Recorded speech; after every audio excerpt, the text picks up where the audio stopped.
नमस्कार, आप देख रहे हैं आरडी न्यूज़। मैं हूं योगेश चक्रवर्ती। बिहार में इस साल सितंबर अक्टूबर में विधानसभा के चुनाव होने हैं और जैसे जैसे चुनाव नज़दीक आते जा रहे हैं, नेता और पार्टियां अपना रंग बदलने लगी हैं।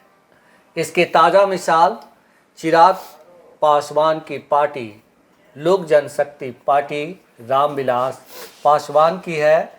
और चिराग पासवान ने जैसे ही बिहार में चुनावी माहौल गरमाना शुरू हुआ है, ये कहकर बिहार की सियासत को गरमा दिया है कि अब केंद्र की नहीं, बिहार की सियासत करने का उनका मन है और बिहार लौटना चाहते हैं।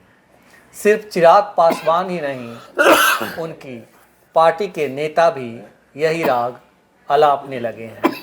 तो क्या चिराग पासवान एक बार फिर एनडीए से अलग होकर बिहार की सियासत में अलग इबारत लिखेंगे? जानते हैं सीनियर जर्नलिस्ट संतोष कुमार जी से। संतोष जी, क्या कुछ होने वाला है? चिराग पासवान के मन में क्या चल रहा है? क्या एक बार फिर वो सीएम नीतीश को मटिया मेट करने का अंदर ही अंदर प्लान बना चुके हैं? देखिए, बिहार की राजनीति पिछले 35 वर्षों से लालू प्रसाद, नीतीश कुमार और रामविलास पासवान के इर्द गिर्द घूम रही है। 35 वर्षों से तो बिहार की राजनीति पूरी तरह से घूम रही है। ऐसे देखा जाए तो पिछले 50 वर्षों से, जेपी आंदोलन के समय से बिहार की राजनीति इन्हीं 3-4 नेताओं के इर्द गिर्द घूम रही है। अब ये सभी नेता अपने अवसान पे हैं। रामविलास पासवान स्वर्ग सिधार चुके हैं, लालू प्रसाद भी अपने अंतिम पायदान पे हैं, नीतीश कुमार भी अस्वस्थ चल रहे हैं। तो इन तीनों के बेटे अब राजनीति में एक्टिव हो रहे हैं। सबसे पहले आप देखिए, लालू प्रसाद के पुत्र और रामविलास पासवान के पुत्र राजनीति में एक्टिव हुए।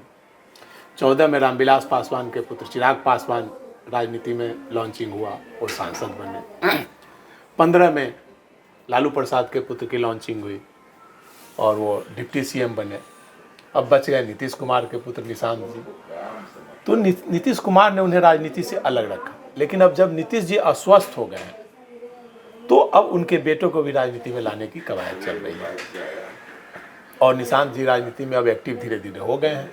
उनका पोस्टर भी लग चुका है कार्यालय में। जी। अब वो मुख्यमंत्री के रूप में अपने पिता को फिर से घोषणा की बात करने लगे हैं। अब वो कुर्ता पैजामा पहनने लगे हैं, राजनीतिक बातें करने लगे हैं। तो अब आने वाले वर्षों में बिहार की राजनीति इन्हीं 3 नेताओं के पुत्र तेजस्वी यादव, चिराग पासवान और निशांत कुमार के इर्द गिर्द घूमेगी और उसका जलवा आपको देखने को मिल रहा है।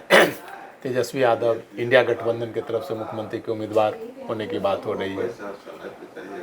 चिराग पासवान केंद्र में मंत्री हैं, अब वो बिहार की राजनीति में एक्टिव होना चाहते हैं, मुख्यमंत्री बनना चाहते हैं। पिछली बार भी उन्होंने 20 के चुनाव में भी उन्होंने प्रयास किया था। खुद तो नहीं जीते, एक ही सीट जीत पाए, लेकिन नीतीश जी को हराने का काम उन्होंने किया। और इस बार भी वो कहीं ना कहीं एक गहरी साजिश चल रही है नीतीश कुमार को किनारे लगाने की, क्योंकि नीतीश जी लगातार 20 वर्षों से मुख्यमंत्री की कुर्सी पर हैं और भारतीय जनता पार्टी चाह कर भी उनका कुछ नहीं कर पा रही है। भाजपा चाहती है कि बिहार की सत्ता उनके हाथों में हो, डायरेक्ट उनका भाजपा का मुख्यमंत्री हो। लेकिन जब तक नीतीश कुमार है, भाजपा की दाल गलने वाली नहीं है। जब तक तेजस्वी यादव है, भाजपा की दाल गलने वाली नहीं है। तो भारतीय जनता पार्टी की मुझे लगता है कि ये रणनीति है कि नीतीश जी को इतना नीचे ला दो कि वो लालू प्रसाद और तेजस्वी यादव से मिलकर भी मुख्यमंत्री ना बन सके। और इसकी रणनीति 2020 में ही तय हुई थी। भूपेंद्र यादव, अमित शाह, भाजपा के तमाम नेताओं ने रणनीति बनाई थी कि नीतीश जी को इतना कम सीट पर ला दो कि भाजपा का मुख्यमंत्री हो जाए। लेकिन नीतीश जी इतना आया और तेजस्वी का सीट बढ़ गया, तो लगा कि अब दोनों फिर से भी एक हो जाएंगे। इसलिए मजबूरी में नीतीश कुमार को भारतीय जनता पार्टी ने मुख्यमंत्री माना। एक बार फिर भारतीय जनता पार्टी वही खेल करने जा रही है। इसका पहले से तैयारी, प्रशांत किशोर एक मोहरा उनका है जो कि 3 साल से घूम रहे हैं बिहार में। जी। इस बार भाजपा की अलग रणनीति है कि प्रशांत किशोर के माध्यम से अल्पसंख्यकों का वोट काटा जाए ताकि तेजस्वी यादव को नुकसान हो। और जहाँ जहाँ जदयू का कैंडिडेट होगा वहाँ अपर कास्ट का प्रशांत किशोर कैंडिडेट देंगे, ताकि जो अपर कास्ट वोटर है वो प्रशांत किशोर को वोट दे और जदयू का कैंडिडेट हारे। तो भाजपा एक तीर से दो शिकार करना चाहती है। उसके बाद देखें कि वो अगर मोहरा फेल होता है तो फिर चिराग पासवान को फिर से आगे किया गया है, और चिराग पासवान अब मुख्यमंत्री का राग अलाप रहे हैं। भारतीय जनता पार्टी नहीं चाहेगी तो चिराग पासवान एक शब्द नहीं बोल सकते हैं। वो केंद्र में मंत्री हैं भाजपा के रहमो करम पे, और वो मंत्री पद नहीं छोड़ सकते हैं। वो जब तक भाजपा का इशारा नहीं होगा तब तक वो कुछ नहीं कर सकते हैं। पिछले बार भी वो बोलते थे कि मैं तो नरेंद्र मोदी का हनुमान हूँ, और हनुमान बोलकर नरेंद्र मोदी की लंका में आग लगाने चल दिए थे, और एनडीए की सत्ता जाते जाते बची थी। और इस बार भी वही खेल होने जा रहा है। पहले प्रशांत किशोर और अब चिराग पासवान मुख्यमंत्री की बात कर रहे हैं, ट्वीट कर रहे हैं, मैं अब बिहार की राजनीति करना चाहता हूं, बिहार मुझे बुला रहा है। आज तो पार्टी एलजेपी-आर में बैठक भी हुई है इसको लेकर। उसको लेकर बैठक भी, उनके बहनोई हैं, उन्होंने कहा कि नहीं, चिराग पासवान को मुख्यमंत्री बनना चाहिए, बिहार उन्हें बुला रहा है, बिहार के पुत्र हैं और बिहार की राजनीति में उनको दिलचस्पी है, युवा हैं, युवा को आगे करना चाहिए भाजपा को। तो कुल मिलाकर पूरा गेम प्लान चल रहा है, और इससे कहीं ना कहीं एनडीए को नुकसान होगा। एक जो आरोप लगता है पीएम मोदी के बारे में कि आरएसएस जो है एक पिछड़ा को आगे कर करके जो है देश की गद्दी पे कब्जा कर लिया, ठीक उसी तरह बीजेपी जो है चिराग पासवान को आगे करके क्या बिहार की कुर्सी हथियाना चाहती? देखिए, भारतीय जनता पार्टी चिराग पासवान को कभी मुख्यमंत्री का कैंडिडेट नहीं घोषित करेगी, ये बात आप जान लीजिए। भाजपा एक बार नीतीश कुमार को मुख्यमंत्री बना चुकी है, कम सीट रहते हुए भी, और उसके बाद चाह कर भी भाजपा का मुख्यमंत्री नहीं बन पाया। भारतीय जनता पार्टी का सभी राज्यों में मुख्यमंत्री बन गया। बिहार ही ऐसा राज्य है और दो चार राज्य ऐसे हैं जहां भाजपा का मुख्यमंत्री नहीं बन पा रहा। अप्रत्यक्ष रूप से भाजपा की सत्ता है, लेकिन डायरेक्ट सत्ता बिहार में अभी तक नहीं हो पाई।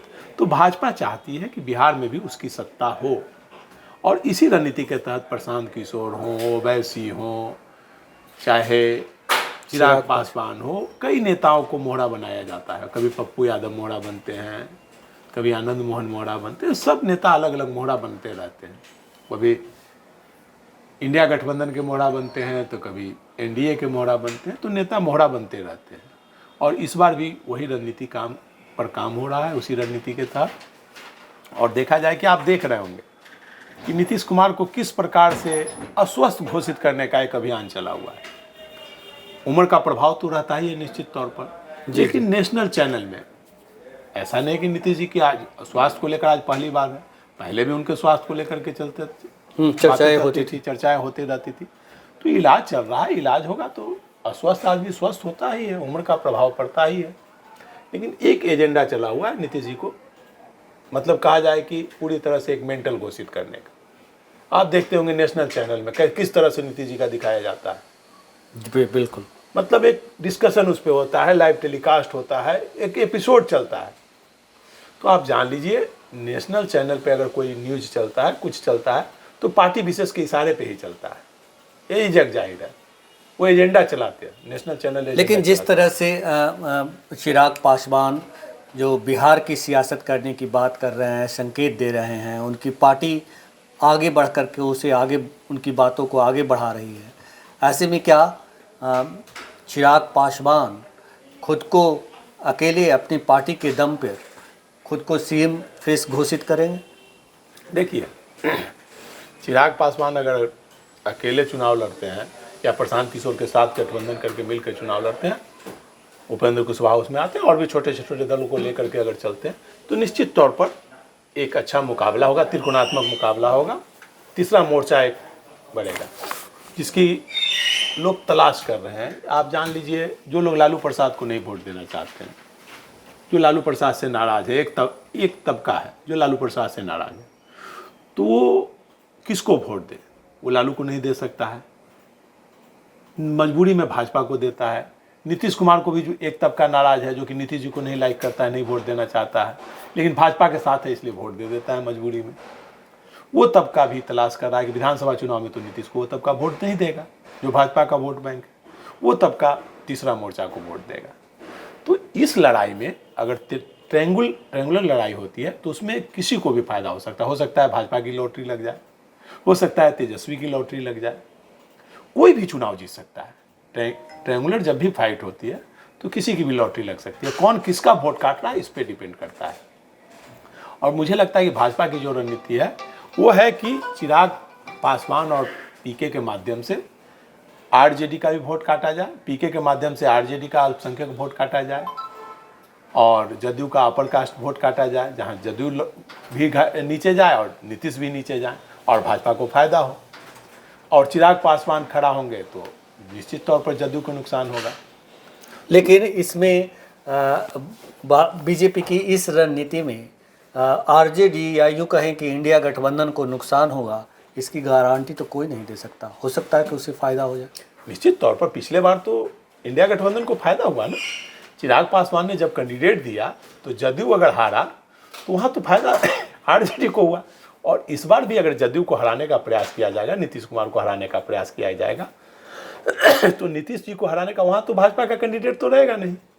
या तो चिराग पासवान या प्रशांत किशोर के कैंडिडेट जीतेंगे या आरजेडी के कैंडिडेट जीतेंगे। तो एनडीए के वोट में जब बिखराव होगा तो निश्चित तौर पर इंडिया गठबंधन को फायदा होगा। बिल्कुल। तो आप ये कह रहे हैं कि कुल मिलाकर जो इस बार बिहार विधानसभा के चुनाव होने हैं वो काफ़ी दिलचस्प होंगे और ज़्यादा संभावना है कि त्रिकोणीय मुकाबला होगा। देखिए, सब कुछ अभी चुनाव में काफ़ी समय है और सब कुछ बोला जाता है कि आरएसएस और भाजपा की क्या नीति रहती है उस पर डिपेंड करता है।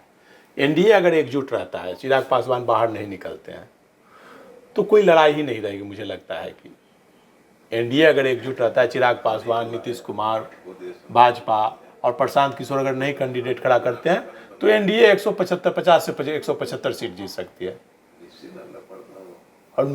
और अगर एनडीए में बिखरा होगा तो हो सकता है तेजस्वी की लॉटरी लगे। तो सब कुछ सीटों के तालमेल और गठबंधन पे तय करता होता है। जी जी जी। तो अभी चुनाव में वक्त है, लेकिन व्यूह की रचना शुरू हो गई है और यही कारण है कि चिराग पासवान बिहार की सियासत करने का संकेत दे रहे हैं ताकि जनता के बीच वो जा सके जब भी उन्हें मन करे। फिलहाल इतना ही। आप हमें फेसबुक पर फॉलो करें, यूट्यूब पर सब्सक्राइब करें, लाइक करें, शेयर करें और कमेंट्स कर अपना महत्वपूर्ण विचार और सुझाव जरूर दें। धन्यवाद।